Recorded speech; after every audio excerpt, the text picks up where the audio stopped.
नमस्कार, राम राम। जैसा कि आप लोगों से वादा किया था फ़ोन पे, टेलीग्राम पे, मैसेजेस पे कि हम फर्स्ट ग्रेड के बारे में दोनों पेपर्स जो अपना जीके का पेपर होता है और सब्जेक्ट का पेपर होता है, उन पे बातचीत करेंगे। और बातचीत ही नहीं करेंगे, इसमें जो इतने दिन तक जो भी आपका सफ़र रहेगा, उसमें पूरा साथ रहेगा। ये मैं आप लोगों से आपका ये वादा समझिए, कुछ भी समझिए, बट आप लोगों के साथ रहूँगा। आज हम बात करेंगे जो आरपीएससी स्कूल लेक्चरर की वैकेंसी आने वाली है पॉलिटिकल साइंस सब्जेक्ट में। क्या आप सपोज्ड हैं और कब वैकेंसी आएगी ये तो देखो मैं नहीं बता सकता, क्योंकि अभी तक ये मामला प्रक्रियाधीन रहता है और मैं क्या कोई नहीं बता सकता। लेकिन आपने को तो एक पोस्ट चाहिए और वो एक पोस्ट आपकी होनी चाहिए। उस एक पोस्ट के अकॉर्डिंग हम तैयारी करेंगे कि हाँ ये पोस्ट हम लेके रहेंगे, तो हम ज़रूर वो पोस्ट पे एक दिन हम काबिज होंगे। ये आप हमेशा अपने जहन में रखना। जिस हिसाब से धीर सिंह जी का स्लोगन अपने दिमाग में रखते हैं कि जीत जाएंगे हम, उसी तरह वो एक पोस्ट हमारी होगी, ये आप ध्यान रखिएगा। हम बात करेंगे जो अपना पॉलिटिकल साइंस का जो पेपर होगा सब्जेक्ट का, किस हिसाब से पेपर का पैटर्न क्या, ये प्रक्रिया क्या क्या होगी, पहले तो ये देख लेते हैं। तो आइए देखते हैं।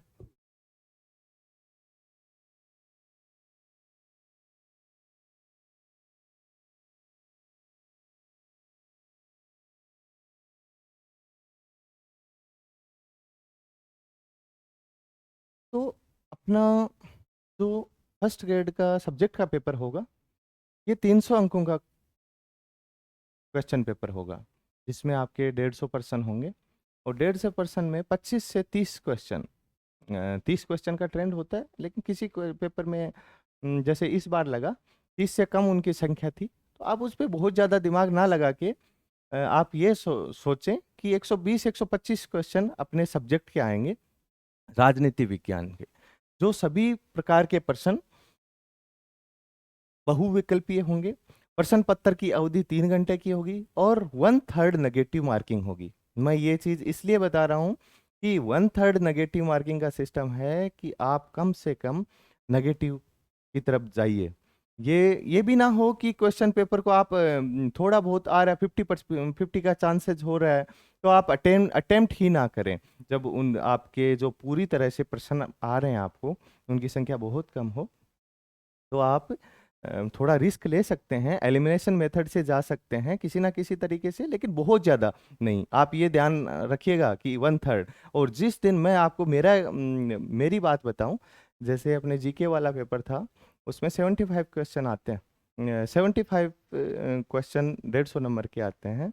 उसमें से मुझे 60 क्वेश्चन के आसपास मैंने टिक लगा लिए थे कि ये क्वेश्चन अपने को करने हैं। 55 क्वेश्चन एग्जैक्ट आ रहे थे मेरे को, और जो मेरे 3 क्वेश्चन उसमें गलत हुए, अ, और 2 क्वेश्चन पे मैंने रिस्क लिया था, जिसमें एक क्वेश्चन मेरा सही हुआ था। तो 56-57 क्वेश्चन मेरा स्कोर बैठा था, 114 115 के आसपास जो स्कोर आया था उसमें।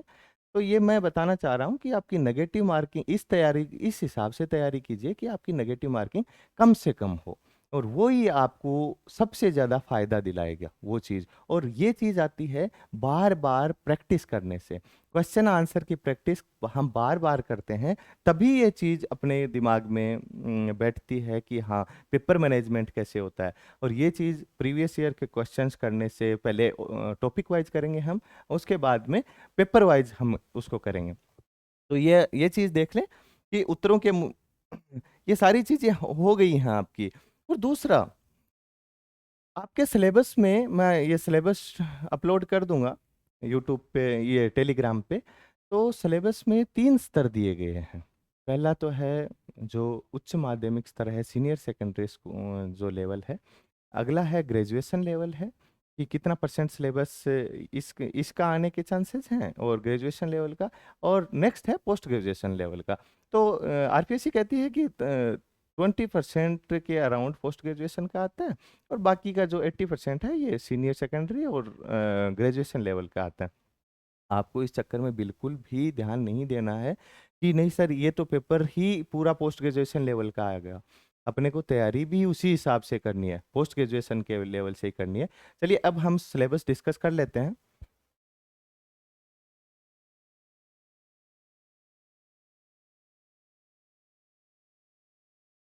पहला जो सीनियर सेकेंडरी लेवल का अपने को पोर्शन दे रखा है, इसमें ये जो सिलेबस की हम चर्चा करेंगे, उसके बाद में बुक लिस्ट की हम चर्चा करेंगे। ये बुक लिस्ट मैंने आपके स्कूल लेक्चरर के अकॉर्डिंग ही तैयार की है, और इसमें जो बुक लिस्ट में आप लोगों के जो भी क्वेश्चन होंगे उसके अकॉर्डिंग मैं आगे आप लोगों का जो जब आप लोगों से इंटरेक्शन होगा तो मैं प्रयास करूंगा कि आप लोगों के जहाँ पे भी डाउट हों वो आप लोगों को चाहे वीडियो के माध्यम से हो चाहे नोट्स के माध्यम से हो, वो आप लोगों को उपलब्ध करवाऊं। जो सिलेबस पे जो भी चर्चा हम कर रहे हैं और जो आप लोगों के लिए चाहे तो हम कोई किसी टॉपिक पे वीडियो के माध्यम से आप लोगों के सामने उपलब्ध हों और चाहे नोट्स के माध्यम से अवेलेबल हों, किसी जैसे बुक लिस्ट में आपको जो डाउट हो, और इसमें आप लोगों का साथ मेरे साथी शिवहरी पारिक जो असिस्टेंट प्रोफेसर बने हैं अभी राजनीति विज्ञान से, तो हम दोनों का प्रयास रहेगा कि Shivhari Pareek is a very eminent personality in a political science, और इस इतनी यंग एज में वो असिस्टेंट प्रोफेसर बने हैं, तो उसके लिए वो काबिल तारीफ हैं। इसलिए मैंने उनसे चर्चा करके आप लोगों के जो सफ़र में साथी बनने की गुजारिश की, और उन्होंने जो निवेदन है, जो आप लोगों का निवेदन है मेरे माध्यम से, उन्होंने सहर्ष स्वीकार किया। तो अब हम बात करते हैं सिलेबस की।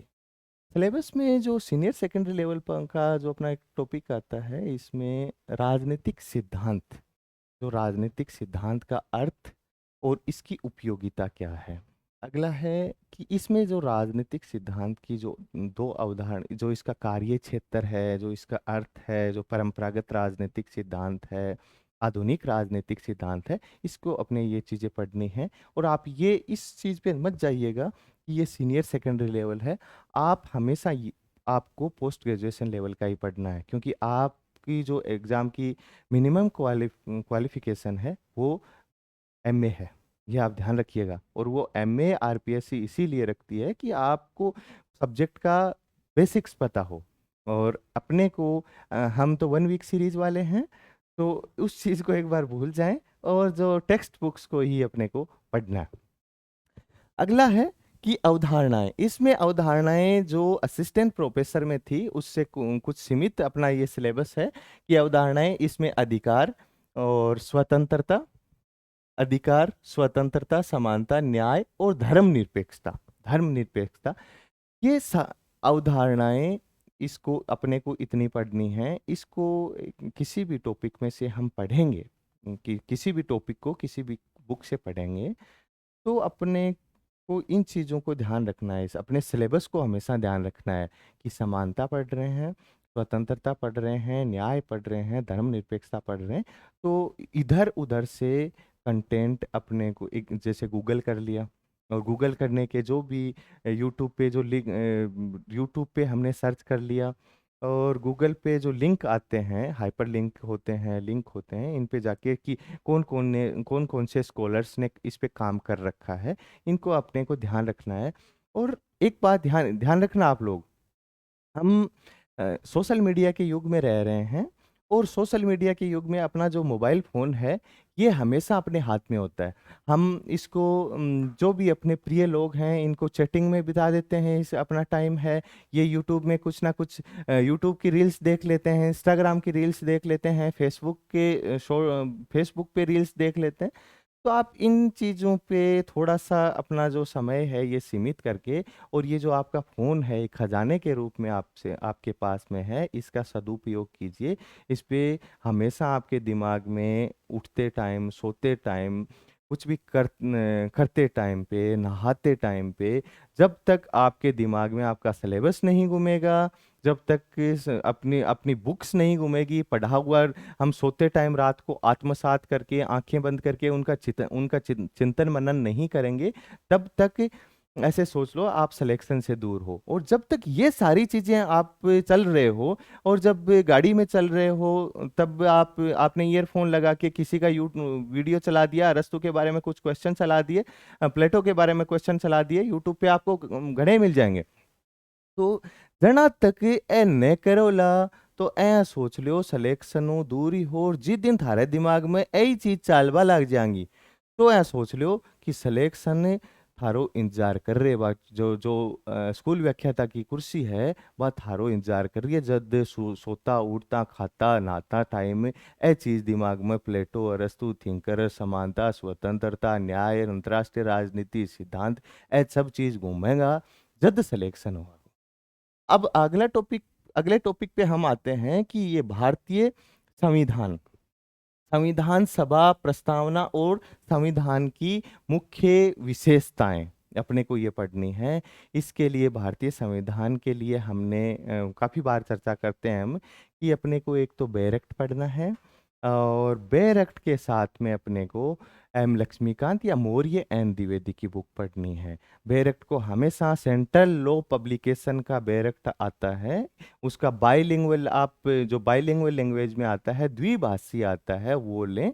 और इसको हमेशा क्योंकि आजकल का जो ट्रेंड है आरपीएससी की जो चाल है वो ये बताती है कि जो क्वेश्चन की लैंग्वेज बेयर एक्ट में से आ रही है। कुछ लोगों के क्वेश्चन आते हैं, सर बेयर एक्ट पढ़ना जरूरी है कि, या अकेले बेयर एक्ट से काम चल जाएगा, लक्ष्मीकांत नहीं पढ़नी पड़ेगी? तो एक लाऊं कोई यूं चीजों काम को नहीं चल रहा है, बेयर एक्ट भी सागे राखनु पड़सी, और लक्ष्मीकांत या मौर्य एन द्विवेदी भी सागर आंकनी पड़सी, क्योंकि वो चीजें वो डिस्क्राइब करते हैं।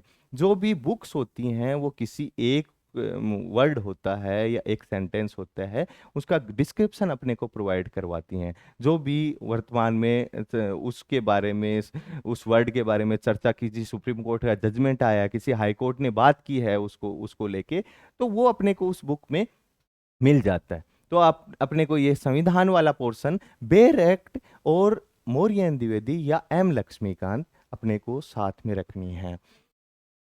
नेक्स्ट संविधान से संबंधित है, संविधान मौलिक अधिकार राज्य के नीति निर्देशक तत्व है। मौलिक अधिकार वाला जो अपने भाग 3 में आता है, और राज्य के नीति निर्देशक तत्व भाग 4 में अपने कॉन्स्टिट्यूशन में है। नेक्स्ट है कि संघवाद, भारत में सिद्धांत और व्यवहार में केंद्र राज्य की उभरती प्रवृत्तियां और रिश्ता। कि इस चीज को हम, ये एक मल्टी डायमेंशनल टॉपिक है, ये बहुआयामी टॉपिक है। ये संघवाद अपने को कॉन्स्टिट्यूशन में भी जो अपना केंद्र राज्य संबंधों का अलग भाग बना हुआ है, तो वहां पे भी अपने को संघवाद से संबंधित 7वीं अनुसूची को से संबंधित प्रावधान देखने पड़ेंगे। आर्टिकल 246 के बारे में प्रावधान देखने पड़ेंगे। और दूसरा जो अगला ये दे रखा है, केंद्र राज्य संबंधों में उभरती प्रवृत्तियां और रिश्ता। अभी जो थोड़े दिनों पहले महाराष्ट्र में जो सरकार गिराने का सिस्टम हुआ था, इससे पहले ये ताजा उदाहरण दे रहा हूँ आपको, आप लोगों को, जो उस टाइम पे भगत सिंह कोश्यारी महाराष्ट्र में राज्यपाल हुआ करते थे। आप लोग देखते होंगे पेपर में कि एक साइड में स्टेट दे दिया जाता है, एक साइड में राज्यपाल दे दिया जाता है। वो क्वेश्चन इसलिए होता है कि उस टाइम पे जैसे बंगाल का उदाहरण पूछा जाता है, जो हरियाणा के जीडी तपास से हैं उनका क्वेश्चन पूछा जाता है।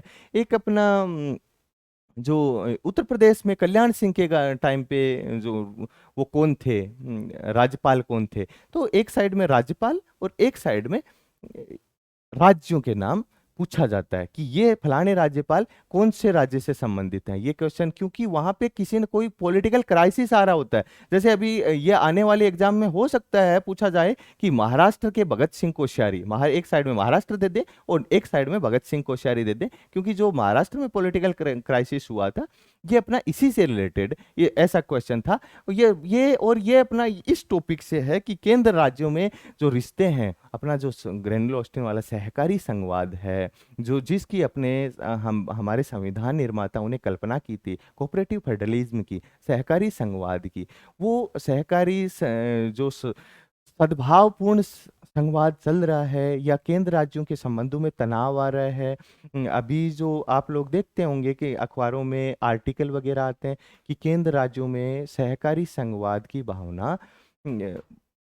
भावना के अनुरूप काम नहीं हो रहा है कुछ ना कुछ, या कि आप किसी लीडर का पॉलिटिकल बयान सुनते हैं कि ये हमारे संघवाद पे करारा प्रहार है, संघवाद खतरे में है, लोकतंत्र खतरे में है।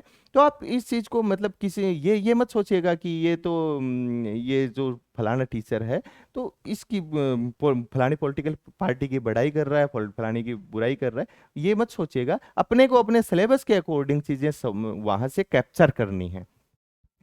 नेक्स्ट है केंद्र सरकार। राष्ट्रपति, प्रधानमंत्री, मंत्रिपरिषद और संसद ये अपना कॉन्स्टिट्यूशन का पार्ट है। सुप्रीम कोर्ट का है। राज्य सरकार, राज्यपाल, मुख्यमंत्री, मंत्रिपरिषद, विधानमंडल और राज्यों के हाई कोर्ट।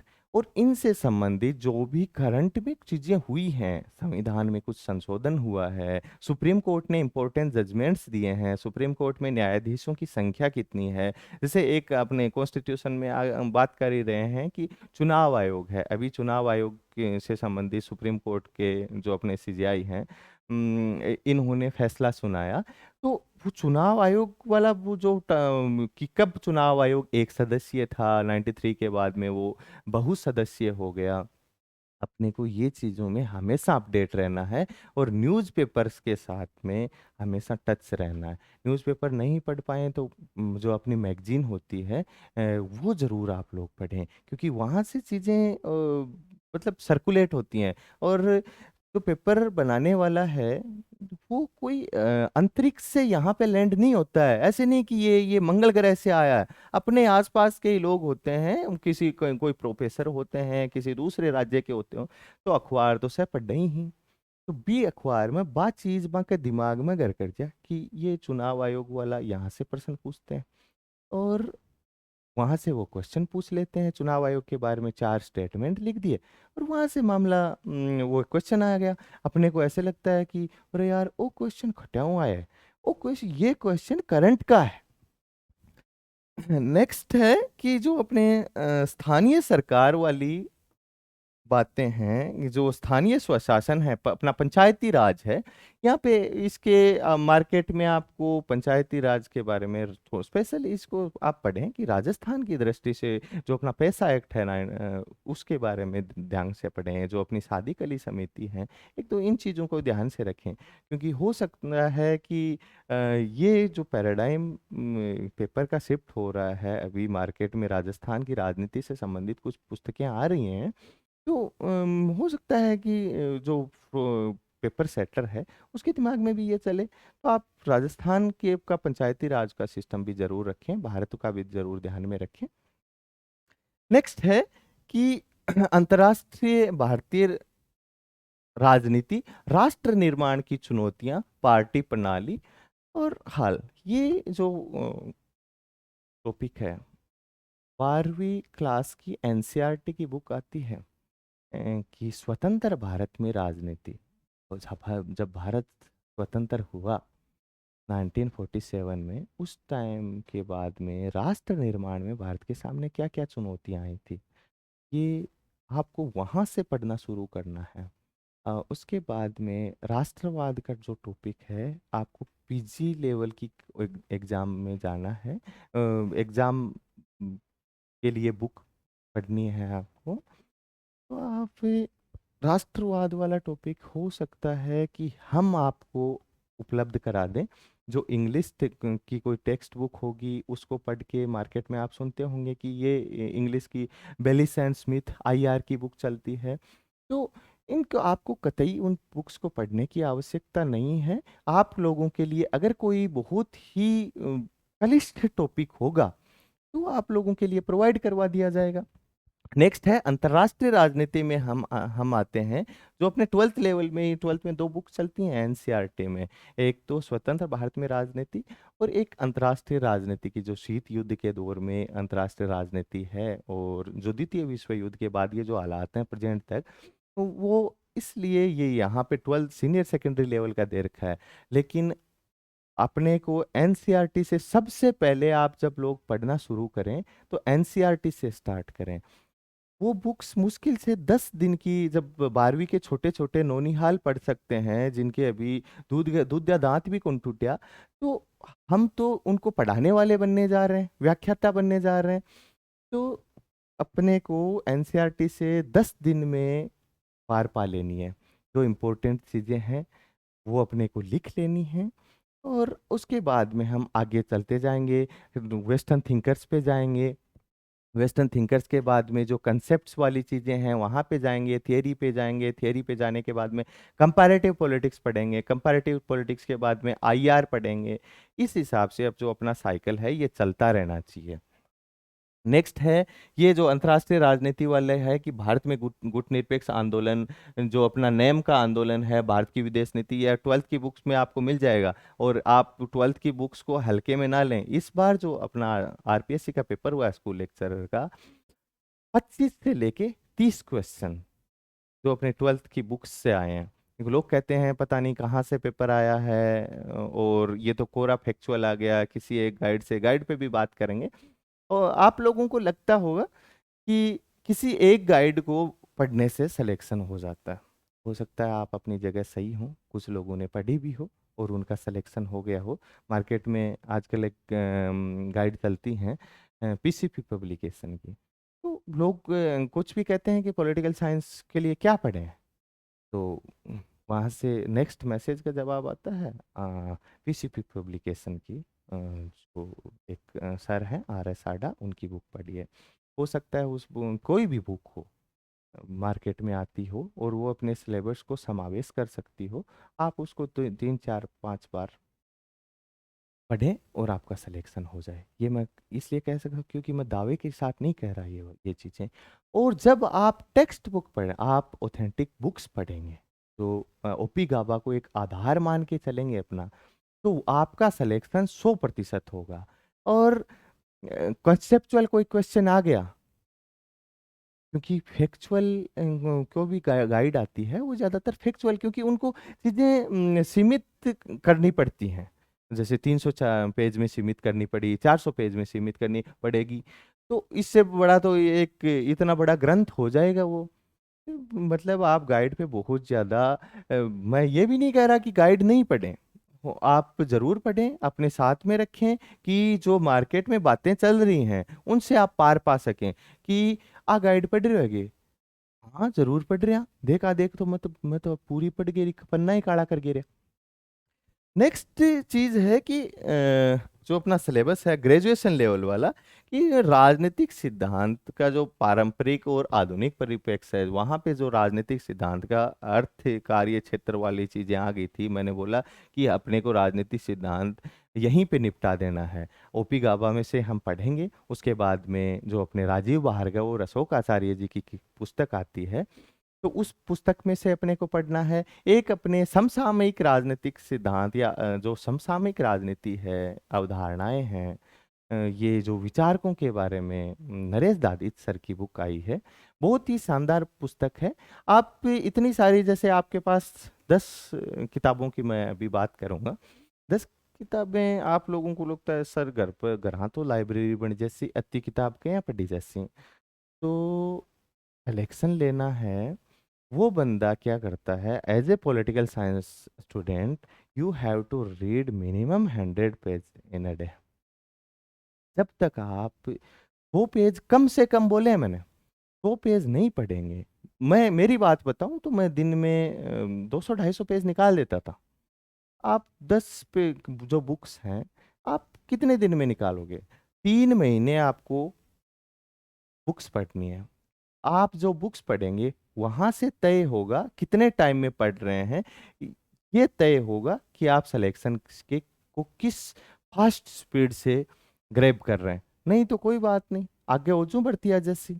એ लिए पढ़नु सिलेक्शन लेनु है तो ई हिसाब ही पढ़नु पड़सी। अपना जो ग्रेजुएशन लेवल पे हम बात कर रहे थे, ये राज्य, कंपैरेटिव पॉलिटिक्स का टॉपिक है राज्य।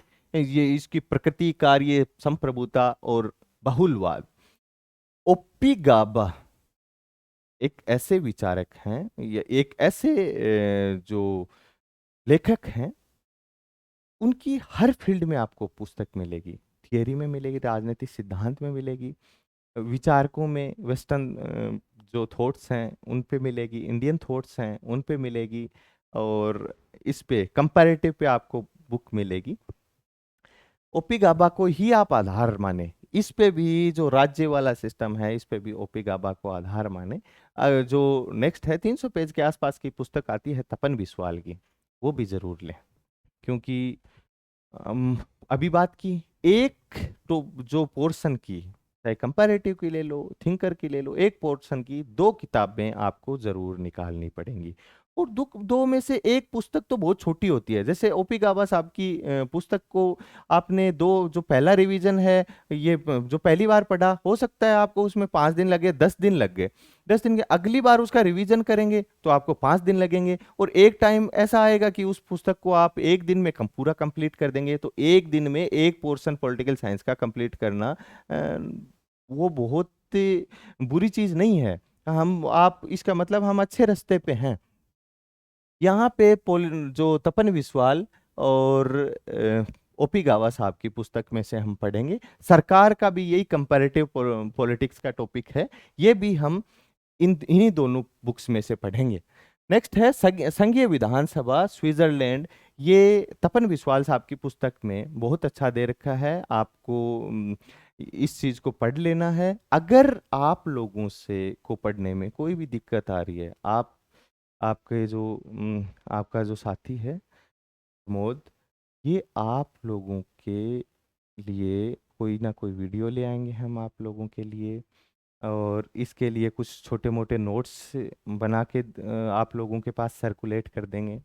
दूसरी एक चीज़ मैं और कहना चाहूँगा, याद आ गई, आप सिलेबस में कोई नई चीज़ ऐड होती है, उसको लेके जैसे ही सिलेबस अपने सामने आता है, अपने में आपादापी मिल मच जाती है, और आप हड़बड़ा जाओ, अठीन चूचाड़िया मारा, चूचाड़िया मार पाऊँ काम को नहीं उससे। तो चीज अपने जो सिलेबस हो सकता है 5% ऐड हो गया हो नया, या 5% हट गया हो, हम उसको लेके इतने टेंशन में आ जाते हैं जैसे अपने 95% तो पूरा दिमाग के माए फिट्टी कर लिया हुआ है। ये कुछ भी नई चीज अगर ऐड होती है, वो आप लोगों को विद इन 10 to 15 डेज आप लोगों को ऑथेंटिक सोर्स के साथ ये आप लोगों के लिए अवेलेबल हो जाएगी। तो जो नई चीज अगर सिलेबस में ऐड होती है, आप अब आप लोग क्या करेंगे, सर ये सिलेबस नया सिलेबस कब आएगा? देखो, इस सिलेबस के अनुसार ही, ये मैं नहीं कह रहा सिलेबस चेंज होगा बिल्कुल, क्योंकि लास्ट टाइम हुआ था इसलिए इस बार चांसेस नए के बराबर हैं। मैंने तो आप लोगों को एक उदाहरण बताया है कि, और जब भर्ती कब आएगी, परीक्षा इस साल हो जाएगी। देखो जी, ए अपना काम को नहीं, परीक्षा इस साल हो जाएगी को नहीं हुए, और ये हम पास तो हो जाएंगे क्या, ये पेपर बिक जाएंगे। देखो, जो पढ़ेगा वो इन चीजों के बारे में नहीं सोचता, क्योंकि भविष्य का ज्ञान तो कृष्ण को भी नहीं था। कृष्ण को भी भविष्य का, भगवान कृष्ण को ज्ञान होता तो वो महाभारत रुकवा ही ना देते। तो नेक्स्ट है कि संघीय विधानसभा, जो अपने स्विट्जरलैंड और राजा प्रधानमंत्री के, जो यूके की राजनीतिक जो संविधान के बारे में, और राष्ट्रपति अमेरिका और फ्रांस के राष्ट्रपतियों की बारे में बात की गई है। न्यायपालिका, न्यायिक प्रणाली इसके यूके की देख लो आप लोगों, कार्यपालिका ये आ गई, न्यायपालिका आ गई, और मतलब जो तीन जो ये व्यवस्थाएं हैं, स्विट्जरलैंड है, और अपना यूके है, अमेरिका है, फ्रांस है, और ये तो यूएस की तो बात आ गई। इनकी एक चाइना को भी हमेशा ध्यान में रखिएगा आप लोग, अगर सिलेबस में नहीं है तो भी, क्योंकि अभी जो थोड़े दिनों पहले असिस्टेंट प्रोफेसर की एग्जाम हुई है, और उन लोगों के आरपीएससी की अपने को नब्ज पकड़नी है। वो असिस्टेंट प्रोफेसर में जिन्होंने पेपर बनाया है, हो सकता है वही अगली बार पेपर बना दे, तो उनके दिमाग में तो वही चीज घुस रही है। इसलिए हम बहुत ज्यादा ये ना चीजें बहुत ज्यादा ये ना सोचें कि ये आउट ऑफ सिलेबस है, क्योंकि हम एक टाइम पे इस हिसाब की, इस लेवल की तैयारी पे आ जाएंगे कि आप खुद कहने लगेंगे ये चीज कि political science has no syllabus. Next है न्यायपालिका वाला सिस्टम हो गया। शक्तियों का जो चेक और बैलेंस का जो यूएस में सिस्टम चलता है, और जो शक्ति पृथक्करण का जो मोंटेस्क्यू के जो विचार हैं, लोकतंत्र और तानाशाही के जो प्रकार हैं, प्रतिनिधित्व के सिद्धांत, यूके, यूएसए, फ्रांस और स्विट्जरलैंड में राजनीतिक दल दल और दबाव समूह है, प्रतिनिधित्व के सिद्धांत, ये सारी लोकतंत्र के बाद की चीजें हैं, और लोकतंत्र के साथ ही अपने को सारी चीजें पढ़ लेनी चाहिए कंपैरेटिव पॉलिटिक्स में। और अपने को कंपैरेटिव पॉलिटिक्स कहाँ से पढ़नी है, ये तपन विश्वाल साहब की पुस्तक में से अपने को पढ़नी है। अगला अगला आता है राजनीतिक विचार। अपने जो 9 विचारक हैं, प्लेटो, अरस्तु से लेके मैकियावेली, उसके बाद में समझौतावादी विचारक आते हैं, हॉब्स, लॉक, रूसो, उसके बाद में 2 उपयोगितावादी विचारक हैं, बेंथम और मिल, उसके बाद में कार्ल मार्क्स। यहां तक अपने जो विचारक वेस्टर्न पॉलिटिकल थॉट है। वेस्टर्न पॉलिटिकल थॉट के लिए वही चीज पे बात करूंगा, आप अपना आधार बनाएंगे ओपी गाबा साहब की पुस्तक से। वो ओपी गाबा साहब की पुस्तक अपने को हमेशा पास में रखनी है। राजेश मिश्रा सर की पुस्तक जो समग्र राजनीति विज्ञान, अपने को साथ में रखनी है। बेरेक्ट साथ में रखना है। फोन के बारे में तो आपको बताने की कतई आवश्यकता नहीं है। मैं तो ये आपको ऐसे भी नहीं कहूंगा कि अब आप अपना फोन त्याग दो, इंस्टाग्राम बंद कर दो, व्हाट्सअप बंद कर दो। अरे मैं मान ले चाहता हूँ बात करना कर तो उनके लिए थोड़ा सा कम, और इधर सिलेक्शन की तरफ थोड़ा सा ज्यादा, क्योंकि टाइम टाइम पे अपने को तो जरूरत पड़ जाती है। यार प्लेटो को देखना था, लगता कैसा था। अरस्तु को देखना था कि मतलब कैसा है। मैं जब मेरे साथ के कुछ तैयारी करते थे तो उनके फोन पे देखता था, अरस्तु की डीपी लगा के आ रहे हैं। वो जुनून होना चाहिए। कौटिल्य, उसके बाद में इंडियन पॉलिटिकल थॉट की मैं बात करूं कि कौटिल्य से शुरू होता है। जो भारत की विदेश नीति के आधार हैं, भारत के राजनीतिक दर्शन का आधार कौटिल्य है।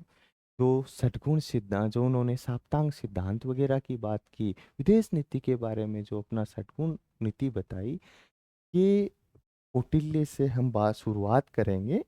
और अरविंदो, गांधी, अंबेडकर, डॉक्टर अंबेडकर हैं, पंडित नेहरू हैं, राम मनोहर लोहिया हैं, इन तक जो समाजवादी विचारक हैं, ये अपने सिलेबस में दे रखे हैं। इनके बारे में हम बात करेंगे। आपको लोगों को पढ़ना है वी आर मेहता की पुस्तक में से। V R Mehta Indian political thought के लिए। और इंडियन पॉलिटिकल थॉट इतना आसान चीज है। कौटिल्य के बारे में हम ये बचपन से अब तक आपने कितनी बार गांधी के बारे में पढ़ लिया होगा, पंडित नेहरू के बारे में कितनी बार आपने पढ़ लिया होगा, डॉक्टर लोहिया के बारे में आपने मतलब कितनी बार पढ़ लिया होगा। हम पढ़ते ही आते हैं कि किसी ने उनके विचार कहीं पे कि डॉक्टर लोहिया ऐसे बोलते थे कि कलेक्टर का पद समाप्त कर देना चाहिए। संसद में मतलब उनकी आवाज ऐसे गूंजती थी कि पूरे हर मुद्दे पे बेबाक बोलते थे डॉक्टर लोहिया। डॉक्टर अंबेडकर के बारे में हम जन्म से पढ़ रहे हैं। पंडित नेहरू को जो भारत के प्रथम प्रधानमंत्री थे हैं, उनको भारतीय विदेश नीति का एक तरह से बेस कहा जाता है। तो ये इन चीजों को, गांधी के जो विचारों का जो सत्य अहिंसा गांधी के विचारों को हम बचपन से पढ़ रहे हैं। कि अगर हम नहीं भी चाह रहे हैं तो हमें पढ़ाया जा रहा है। तो एज ए स्टूडेंट आपको यहाँ पे पढ़ना पड़ेगा। नेक्स्ट है भारतीय लोकतंत्र की गतिशीलता। पार्टी, जाति, क्षेत्र, नए सामाजिक आंदोलन। ये पुस्तक के लिए नहीं, सॉरी, इस टॉपिक के लिए जो डायनेमिक्स ऑफ इंडियन डेमोक्रेसी है, इसके लिए अपने को कौन कौन से इंडियन डेमोक्रेसी में आप खुद सोचें कि हम वोट देते हैं, वहाँ पे कौन कौन सी चीज़ें ध्यान में रखते हैं। जाति ध्यान में रखते हैं, पार्टी ध्यान में रखते हैं, कोई सामाजिक अभी हमारे सामने कोई इश्यू आया हो कि हमारे विधायक ने ये काम नहीं कराया, या ये जो जाति के लोग इकट्ठे हुए इनके लिए ज़्यादा व्यवस्था कर दी, तुष्टीकरण की नीति अपना ली।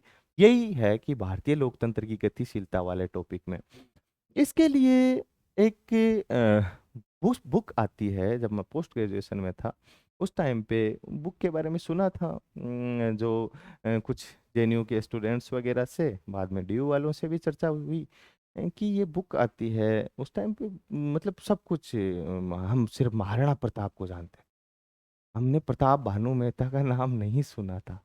तो प्रताप भानु मेहता और नीरजा गोपाल जायल की पुस्तक आई थी इंग्लिश में। तो उस टाइम पे जब वो मार्केट में कुछ लोग उसकी बात करते थे, बाद में ये पुस्तक की आईआर के लिए तपन बिस्वाल जी ने एक पुस्तक निकाली थी।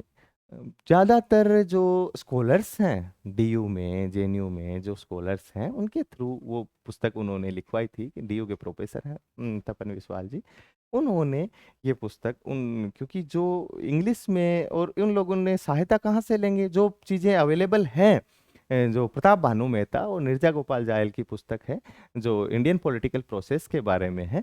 उन्होंने बहुत ही एकदम जो निष्पक्ष विश्लेषण होता है, और जो एकदम पूरी तरह से डिटेल में चीज़ों को दे रखा होता है, उस हिसाब से प्रस्तुत किया है। तो तपन बिस्वाल साहब की जो पुस्तक में से ही, और अगर फिर भी आपको मैं इस पुस्तक में से कोशिश करूंगा कुछ ऐसे फैक्ट्स हों उस टॉपिक के बारे में जो, और इस टॉपिक को आप हल्के में मत लीजिएगा कि एक बिंदु है छोटा सा और बाकी के बिंदुओं की तरह इसको छोड़ देते हैं। आजकल इस टॉपिक में से आपके स्कूल लेक्चरर में 20 से कम क्वेश्चंस पे इफेक्ट नहीं करता है ये टॉपिक। योगेंद्र यादव इस टॉपिक से संबंधित हो गया आपके सिलेबस में। प्रताप भानु मेहता की कोई बात आए कास्ट के बारे में, रजनीश कोठारी की बात आए कास्ट के बारे में, क्रिस्टोफर जेफरलो की मौन क्रांति के बारे में बात आए, किसी ने यूपी में अध्ययन कर लिया, अभी जो भारत में दलीय प्रणाली है कि भारत जो एक दलीय प्रभुत्व की तरफ बढ़ रहा हो, किसी ने स्टेटमेंट दे दिया। और जो अपने आशुतोष वार्ष्णेय हैं, इनके बारे में बात कर रहे हैं, जोया हसन के बारे में कुछ, इनके साथ बहुत ज्यादा चीजें आपको, आप लोगों को, क्योंकि ये चीजें असिस्टेंट प्रोफेसर में ये एज ए थिंकर लगते हैं, इसलिए वही चीज है। पेपर सेटर है, उसके दिमाग में चीज है, आप लोगों को वो एज ए थिंकर तो पूछ नहीं सकता, ये यहाँ से दे देता है कि पार्था चटर्जी का ये कोई स्टेटमेंट दे देता है कि ये स्टेटमेंट नेट में काफी ज्यादा इंपॉर्टेंस है, वहां से उठा के दे देता है। हम सोचते हैं कहाँ से यार पार्था चटर्जी, ये तो आउट ऑफ सिलेबस है। ये आउट ऑफ सिलेबस नहीं है, अपने यहाँ से है। ये जो पार्टी, जो दल है, दलीय राजनीति है भारत में, जो योगेंद्र यादव क्या कहते हैं भारतीय राजनीति के बारे में कि 3M का कंसेप्ट देते हैं, वो मंदिर मंडल की बात करते हैं। और सुहास पलसीकर के साथ में ये योगेंद्र यादव पुस्तक भी बहुत अच्छी लिखते हैं। इनको जो दल और राजनीति के इसके बारे में बात काफी ज्यादा योगेंद्र यादव और सुहास पालसीकर के जो स्टेटमेंट्स हैं कि भारतीय राजनीति में जो द्वितीय वर्ग का, एक तरह से जो मिडिल क्लास का वो ये अभ्युदय हुआ, इनका वो लोकतंत्र, ये इसको इस एक तरह का उभार कहते हैं।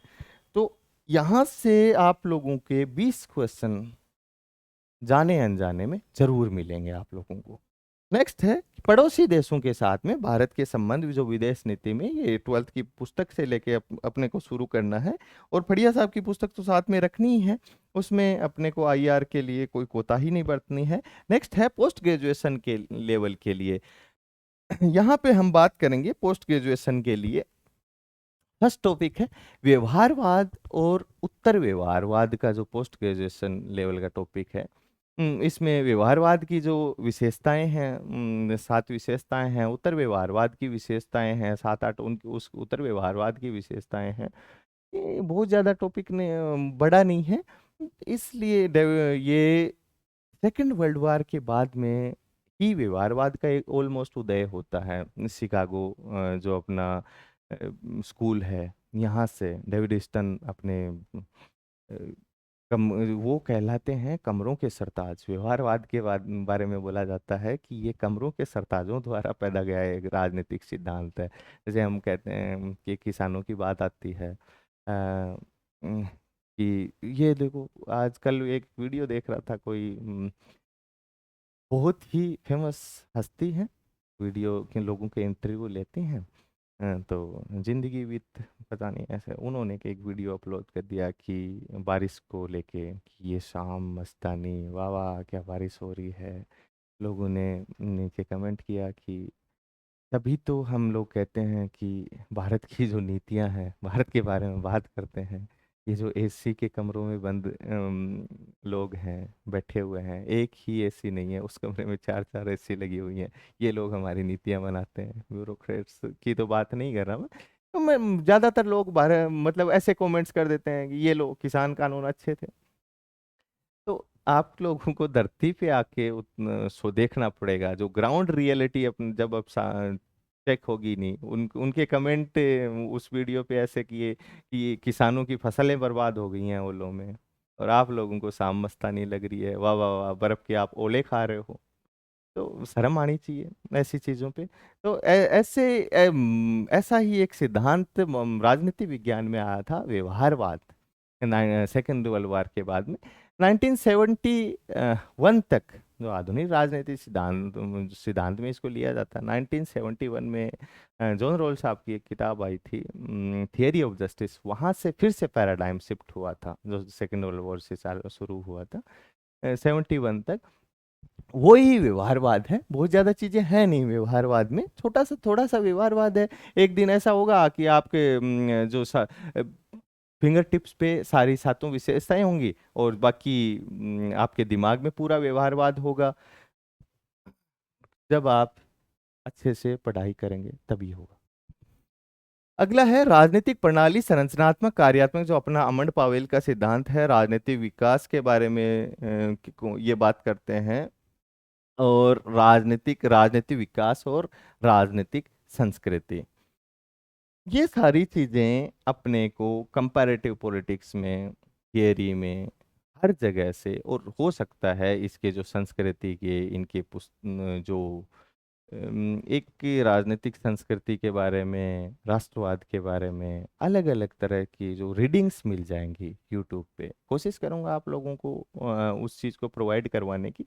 और अगर आप लोगों को चाय की थड़ी पे बैठे हैं और इधर उधर नज़रें देख रहे हैं कि वाह क्या नज़ारा है, इससे बढ़िया अपने फ़ोन में देख झांक के देख लें और कोई किसी की रीडिंग पढ़ लीजिए कि राजनीतिक संस्कृति के बारे में कहाँ पे किसने अध्ययन किया है। हमने सिर्फ आमंड का पावेल और लुशियन पाई का नाम सुना है। तो उसके अलावा भी बहुत सारे लोग हैं अध्ययन करने वाले, कोलमैन हैं। ये इन लोगों को की रीडिंग्स भी जरूर पढ़ लीजिएगा अगर टाइम हो तो। नेक्स्ट है भारत में चुनाव, राजनीतिक भागीदारी, मतदान व्यवहार, नागरिक समाज। लास्ट टाइम पे जुड़ा था ये टॉपिक। इस टॉपिक के मार्केट में आपको इजीली ये मिल जाएगा पॉलिटिकल प्रोसेस वाले बुक में, जो तपन बिस्वाल साहब की है। नेक्स्ट है अंतर्राष्ट्रीय राजनीति, राष्ट्रीय शक्ति की अवधारणाओं। तो आईआर के जो अपने को थ्योरी वाला पोर्शन है, आईआर यथार्थवाद है, जो शक्ति है राष्ट्रीय शक्ति है, और राष्ट्रीय शक्ति की अवधारणाओं को, राष्ट्र के दृष्टिकोण है, राष्ट्रीय हित है, इन चीजों को आईआर की पूरी पॉलिटिकल थियरी का सिस्टम अपने को पढ़ना है। आईआर की दो बुक आते हैं। एक तो है अपनी आईआर की बुक, जो मैं याद करूं, बेलिस एंड स्मिथ की बुक आती है। एक आप लोगों ने सबने मार्केट में नाम सुना होगा, एंड्रयू हेउड की पुस्तक आती है ग्लोबल पॉलिटिक्स के नाम से। ये दो बुक आईआर की के लिए, जो एक as a student, as a political science student, you have to read it. But हमारे आपने तो आपने आपने तो मीडियम आडो आचा है कहीं पढ़ा, झूठो साचो पढ़ा भी गूगल ट्रांसलेट करके भी की भाषाएं आण की वह की दरी खोपड़ा में जा ही को नहीं। लिए आपको घबराने की आवश्यकता नहीं है। इसमें जो भी फैक्ट्स होंगे, इम्पोर्टेंट चीज़ें होंगी, तो ये आप लोगों को मैं विश्वास दिलाता हूँ कि आप लोगों को प्रोवाइड करवा दी जाएंगी। कुछ वीडियोस भी आप लोगों के लिए, अगर आप लोगों की मांग हुई उसके अनुरूप अपलोड कर दूंगा। क्योंकि मैं आप लोग मेरे पास कॉल करते हैं, मैं आप लोगों को किसी भी कोचिंग का ऐसे नाम सेलेक्ट सजेस्ट नहीं कर पाता हूँ और नहीं करूँगा, क्योंकि मैंने देखा है, मैं इस बात को ओपन प्लेटफॉर्म पे बोल रहा हूँ। जब मैंने कोचिंग की थी, टीचर्स के साथ में कोचिंग की है, फर्स्ट ग्रेड के लिए भी की, जिसमें सेकंड रैंक आई थी, और इसमें भी जिसमें असिस्टेंट प्रोफेसर में 10th रैंक आई थी। डॉक्टर बेनीवाल के साथ में कोचिंग ली है। लेकिन कोचिंग के बाद में अपनी कोचिंग तो होती है 3-4 महीने, हम क्या करते हैं, हम टीचर के पास जाते हैं कोचिंग करने के लिए, वो अपना 100% टीचर देते हैं। किसी टीचर का, क्योंकि जो हर इस मंच पे खड़ा होता है वो निष्पक्ष रहने की कोशिश करते हैं, वो टीचर अपना 100% देते हैं। 4 महीने से ज़्यादा क्या पढ़ाएंगे। आप मानो आपकी तैयारी चलने वाली है 7-8 महीने, एक एवरेज तैयारी का सिस्टम होता है, 7-8 महीने आप तैयारी करते हैं, तो आप वो 4 महीने में कैसे कंप्लीट कर लेंगे। आपको बाद में भी सेल्फ स्टडी ही करनी है। और टीचर्स को क्या लगता है, मैं एज ए टीचर, मैं बच्चों को कॉलेज में पढ़ाता हूँ, ऐसी उम्मीद करता हूँ कि इनको कॉलेज ये 12th लेवल तक का तो जानते ही होंगे। फर्स्ट ईयर की क्लास ले रहा हूँ 12th लेवल का, सेकंड ईयर की क्लास ले रहा हूँ तो फर्स्ट ईयर अभी अभी पढ़ के आए हैं, फाइनल क्लास ले रहा हूँ तो ऐसे लगता है कि ये फर्स्ट ईयर सेकंड ईयर का जानते हैं, वहाँ तक जानते हैं। Post graduation class MA class ले रहा हूँ तो मेरे को लगता है कि ये ग्रेजुएशन वाला तो सारे जानते हैं। ऐसे ही ग्रेजुएशन आप पास करके स्कूल लेक्चरर की तैयारी कर रहे हैं, तो टीचर को लगता है कि सब्जेक्ट का बेसिक्स तो आपको पता ही है। लेकिन आपा के यहाँ अपना आप 1 वीक सीरीज में भी इम्पोर्टेंट लगवाएड़ा है, 20-30 तो पूरा पर्सन हुआ, मैं सर इम्पोर्टेंट लगा दो, बैठाऊंगा हम सब कौन सा है पहला दिन ने कोई पेपर वेपर को यार उसके उसी के जुगाड़ है, कोई भेज दियो ना यार, कोई देखो यहाँ 2% इस सावल यहाँ बढ़िया पढ़ लिया। हाँ बे हाँ, अपना मतलब सब्जेक्ट को बेसिक वगैरह ए जाना ही नहीं, इसलिए शुरुआत तो सेल्फ स्टडी सो बढ़िया कोई नहीं। और शुरुआत के अंत तक सेल्फ स्टडी करेंगे, एनसीईआरटी से शुरू करो, उसके बाद में एनसीईआरटी को इस हिसाब से तैयार कर लो, एक एक वर्ड आप बता पाओ कि ये चीज यहाँ से है, ये इस चैप्टर में ये चीज थी और इसका मतलब ये होता है। एनसीईआरटी बहुत ही, जो 12th क्लास की एनसीईआरटी है पॉलिटिकल साइंस की बात करूंगा, बहुत ही, 2 बुक्स इतनी शानदार है उनकी, ये एकदम मैं कहूँ रसीली किताबें हैं, जिनको एक बार पढ़ने के बाद में ऐसे रस आता जाता है और हम उनको छोड़ ही नहीं पाते हैं, इतनी है।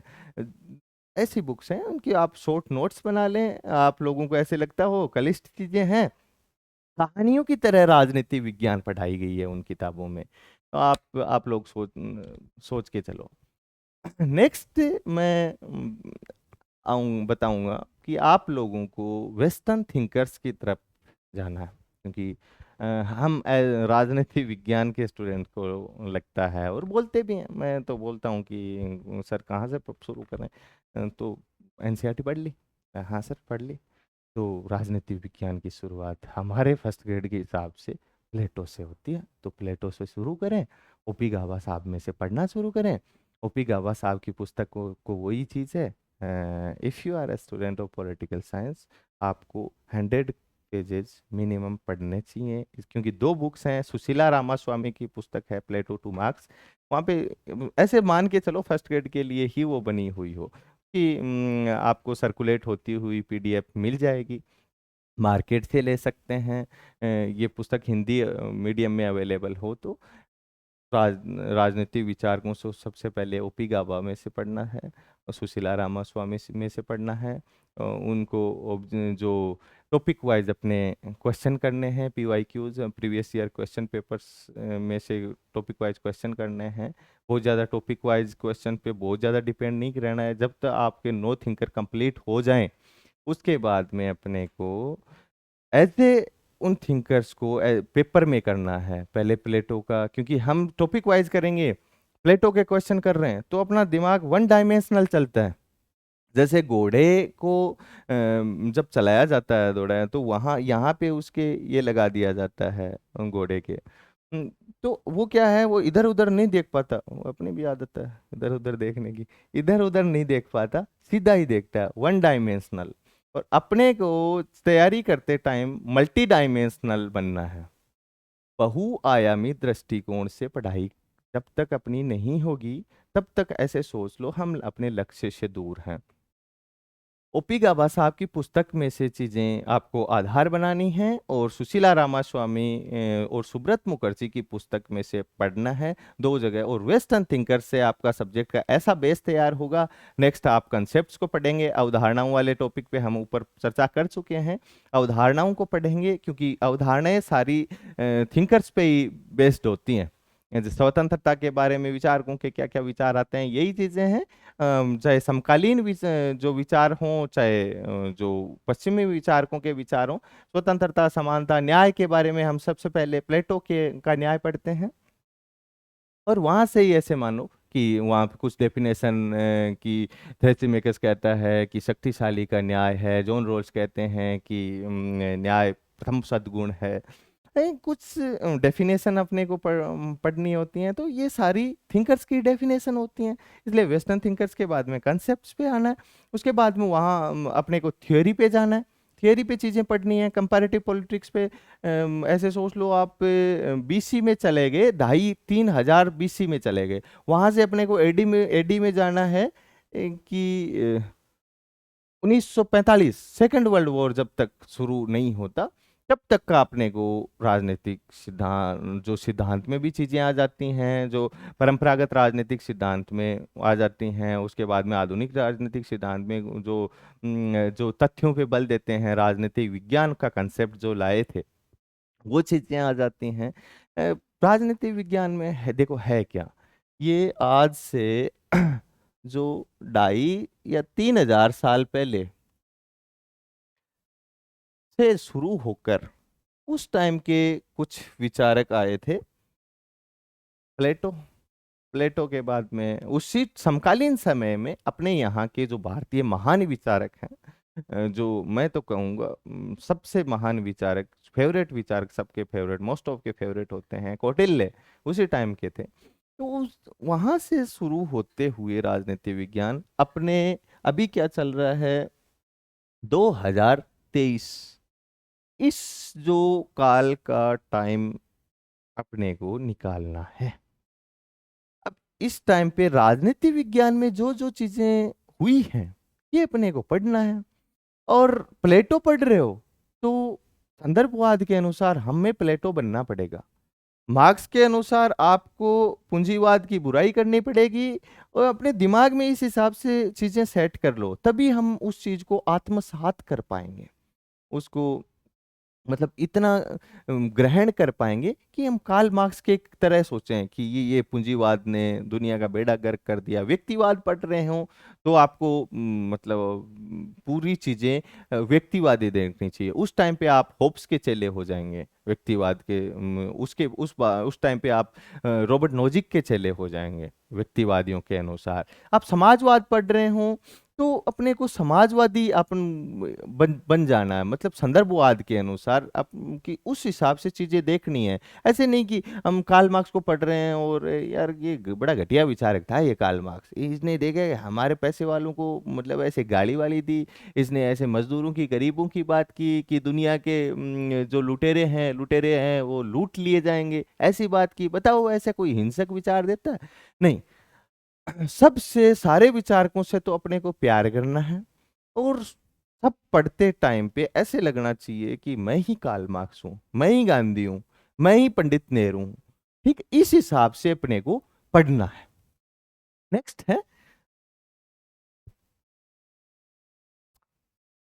जो अंतरराष्ट्रीय संगठन है, यूएनओ है, पहले तो ज्यादा हुआ करते थे, एल्बा वगैरह का भी नाम आता था, संयुक्त राष्ट्र, यूरोपीय संघ, आसियान, शार्क, और नाम, इनकी नाम की भूमिका, जो नेम 2.0 आया था, ये क्या था, ये आज इसकी नेम की क्या प्रासंगिकता है, वर्तमान समय में यूएनओ के जो 111 अनुच्छेद हैं, यूएनओ चार्टर है, यूएनओ के डेवलपिंग स्टेज में कौन कौन से संधियां हुई थी, ये इन चीज़ों को अपने को पढ़ लेना है।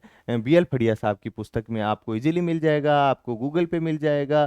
करंट को साथ लेके, एक तो जब हम आईजीपी पढ़ रहे हों, इंडियन गवर्नमेंट एंड पॉलिटिक्स का वाला पोर्शन पढ़ रहे हों, संविधान जिसमें आता है, भारत की राजनीतिक प्रक्रिया आती है, इसको लेके एक आईआर को, इन दोनों को हमें समसामयिक दृष्टिकोण प्लस जो पहले गठित हो चुका है उसको, दोनों को साथ लेके चलना पड़ेगा, पैरेलल चीजें लेके चलनी पड़ेगी। ऐसे नहीं कि ये वो तो किताब में आएगा नहीं, वो तो किताब में है ही कौन, दिए ही को नहीं, तो लियाणु पड़सी किताब में, मार्केट में कुछ ना कुछ अवेलेबल हो जाएगा।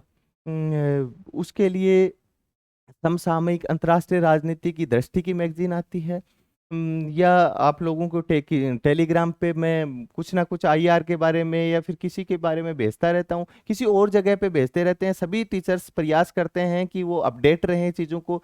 बीबीसी देखो, बीबीसी के बारे के माए अति बीबीसी हर चीज़ की विवेचना करे है।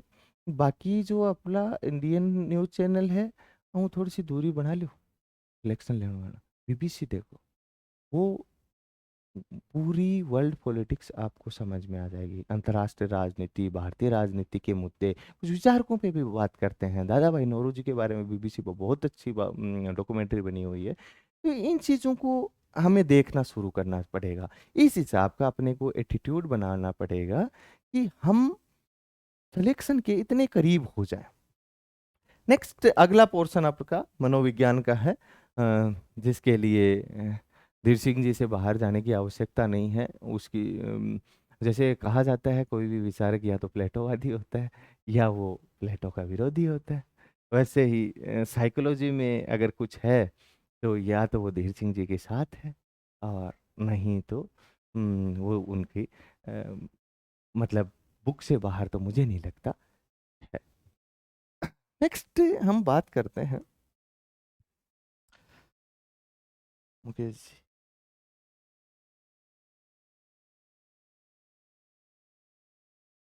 अब हम बात कर लेते हैं जो अपने school lecturer, RPSC school lecturer की एग्ज़ाम के लिए जो इम्पोर्टेंट बुक्स हैं उनके बारे में। इनकी हम सिलेबस के साथ चर्चा कर ही चुके हैं, एक बार और देख लेते हैं, इस फाइल में और देख लेते हैं। कुछ लोगों को मैसेज आते हैं, सर ये बुक ही आप जो असिस्टेंट प्रोफेसर की बुक लिस्ट है यही स्कूल लेक्चरर में होगी क्या? तो जी हाँ, यही बुक लिस्ट है, ये स्कूल लेक्चरर में चलेगी। यही बुक लिस्ट है, ये अपने नेट में चलेगी। यही बुक लिस्ट है, ये आपको DSSS में चलेगी, क्योंकि मैंने लास्ट वीडियो में जो असिस्टेंट प्रोफेसर वाला वीडियो बनाया था उसमें आप लोगों को कहा था कि हम ज़्यादा की तैयारी करते हैं तो कम अपने को, जब इतने की तैयारी करते हैं तो इतने वाला तो इसमें कंक्लूड हो ही जाएगा। तो अपने को भी और यहाँ जो इस वीडियो की शुरुआत में भी कहा कि पोस्ट ग्रेजुएशन लेवल की तैयारी करनी है, इसी हिसाब से ये बुक्स की लिस्ट बनाई गई है। जिसमें हम वेस्टर्न थिंकर्स की बात करें तो वेस्टर्न थिंकर्स के लिए अपने को आधार बनाना है, ओपी गाबा साहब की पुस्तक को आधार बनाना है। ये पुस्तक अपने को thinker plus theory plus comparative, यहाँ पे ये पुस्तक को आधार बनाना है, क्योंकि ओपी गाबा साहब के बारे में बात कर चुके हैं। यह आपकी आधार होनी चाहिए पुस्तक। उसके बाद में अपने को जो सुशीला रामास्वामी और सुब्रत मुखर्जी की पुस्तक है, इस पे आ जाना है। और पुस्तक को, दोनों पुस्तकों को अपने को साथ रखना है, दोनों को पढ़ना है, क्योंकि पुस्तक को पढ़ने में बहुत ज़्यादा टाइम नहीं लगता। हम वेस्टर्न थिंकर का अगर पोर्शन कवर करने में 15-20 दिन ले रहे हैं तो वो बहुत ज़्यादा नहीं है, क्योंकि अपना ऐसे सोच लो, आपने महीना भर भी लगा दिया, 20 दिन लगा दिए, तो अपना आधार तैयार हो गया राजनीति विज्ञान का। ये जी जान से जुट जाए। एक ये क्वेश्चन आता है कि सर कितने घंटे पढ़ाई करें? देखो दोस्त, कुछ लोगों का दिमाग होता है वो कंप्यूटर की तरह होता है, जैसे चाचा चौधरी का था, कंप्यूटर जैसे तेज चलता था। वैसे ही कुछ लोगों का जैसे एक दिन विकास दिव्य दिव्य कीर्ति साहब का वीडियो सुन रहा था, उसमें उन्होंने कहा कि 8 घंटे पढ़ाई कीजिए, 8 घंटे सोइए, 8 घंटे बाकी के काम कीजिए, आईएएस बनिए। तो जब 8 घंटे में वो आईएएस बना रहे हैं, हम 10-12 घंटे में उन आईएएसों को जो भविष्य के आईएएस हैं उनको पढ़ाने वाले जो लेक्चरर तो तैयार हो ही सकते हैं। 8-10 घंटे की स्टडी एनफ होती है। एग्जाम टाइम की बात कुछ और है। एग्जाम टाइम पे हो सकता है आप लोग 15-16 घंटे भी दे दें। वो खुद देंगे। जब आप इतनी शानदार मेहनत कर लेंगे तो आपका खुद का आपको नींद नहीं आएगी रात को, ऐसे यार वो वेस्टर्न थिंकर वाला तो रिवीजन करके ही सो जाओ। एक चीज, जब रिवीजन कर रहे हो तो आप लोगों को आज जो टॉपिक पढ़ा है उसका 3 से 7 दिन के मध्य रिवीजन कर लें। उसके बाद में उसका 14वें दिन रिवीजन होना चाहिए। उसके बाद में उसका 25 से 30वें दिन के बीच में रिवीजन होना चाहिए। महीने में जब तक आपका 3 बार रिवीजन नहीं हो रहा है तब तक ऐसे सोच लो कि उस टॉपिक को भूलते जा रहे हैं हम। ये हम मनोविज्ञान कहता है, जो भी इस चीज को कहते हैं कि हमारा जो छोटा सा दिमाग है इसकी स्टोरेज की कैपेसिटी फुल हो जाती है। आज जो चीज पढ़ते हैं उस कल जो चीज पढ़ी वो पीछे चली जाएगी, वो दब जाएगी उसके नीचे। तो उसको निकालने के लिए फिर से उसका रिवीजन करना पड़ेगा तो स्थायी नहीं। तो ये जो साइकोलॉजी में पढ़ते हैं चेतन मन, चेतन मेमोरी, अचेतन मेमोरी, उसमें अचेतन वाली में चले जाएगी। और क्या पता वो अचेतन हम एग्जाम हॉल में बैठे हों वहां पे सुसुप्त अवस्था में पड़ी हो, याद ना आए, धोखा दे दे। तो उस धोखे से बचने के लिए अपने को बार बार महीने में 3 बार एटलीस्ट जो टॉपिक पढ़ा है उसका रिवीजन होना चाहिए। एक दिन ऐसा आएगा जब आपके एग्जाम के आपके 4 या 5 दिन बचेंगे, उस टाइम पे आप पूरा पूरा सिलेबस रिवीजन करेंगे। जब उस टाइम पे कर सकते हैं तो अभी भी तो कर सकते हैं, अभी तो उसका पार्सली पढ़ रहे हैं आप। नेक्स्ट है कि तुलनात्मक राजनीति, कंपैरेटिव पॉलिटिक्स। इस पे अपने को हमने बात की कि तपन बिस्वाल साहब की पुस्तक को अपने को आधार मानना है। तपन बिस्वाल साहब की पुस्तक को पढ़ना है। इसमें एक ऐड करना चाहूँगा आप, क्योंकि लैंग्वेज के आधार पे बच्चों को परेशानी आती है, इसलिए तपन बिस्वाल की पुस्तक की जगह ये के साथ में आप ओपी गाबा साहब की पुस्तक जरूर रखें। जैसे हमने बात की ओपी गाबा साहब की पुस्तक के बारे में। नेक्स्ट है राजनीतिक सिद्धांत, पॉलिटिकल थियरी। इसमें पॉलिटिकल थियरी में हम बात करेंगे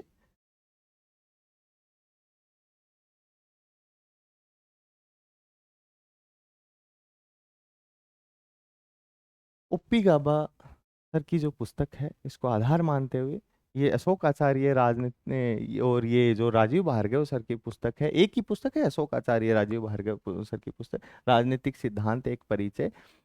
इसको पढ़ेंगे। मुश्किल से पेज में पतली सी किताब है और आपको हार्डली 7 दिन ज्यादा से ज्यादा बताएं, जबकि ये पुस्तक तो 2 दिन की है। 2 दिन से ज़्यादा आप टाइम लगा रहे हैं और चलो 5-7 दिन में तक आप कंप्लीट कर ली पुस्तक को तो पूरी बात नहीं है। यहाँ से इस पुस्तक में से छोटी कुछ कुछ चीज़ें कलेक्ट करनी है और वो 5-7 पन्नों में, हार्डली 10 पन्नों में आप कलेक्ट कर लेंगे और अपना काम हो जाएगा।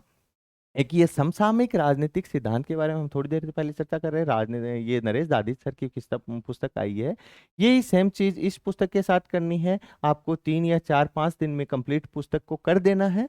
और यहाँ पे जो भी इंटरेस्टिंग चीज है वैसे ये पढ़िएगा जरूर, क्योंकि इतनी शानदार ये पुस्तक है।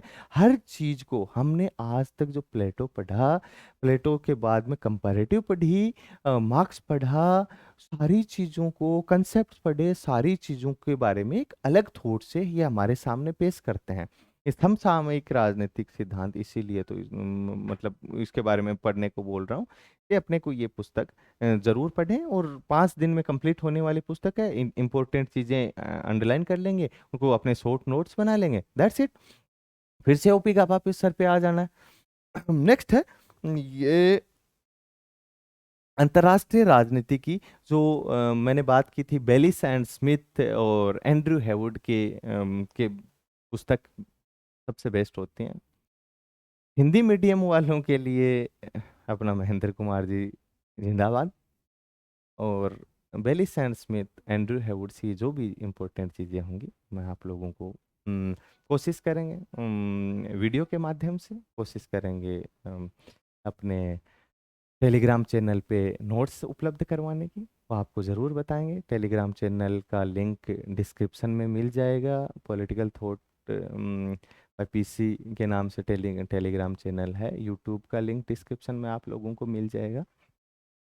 वहाँ पे कुछ इम्पोर्टेंट टॉपिक्स के वीडियोस सोच रहे हैं हम, मैं और शिवहरी जी, अपलोड करने की, आप लोगों की मांग पर समय समय।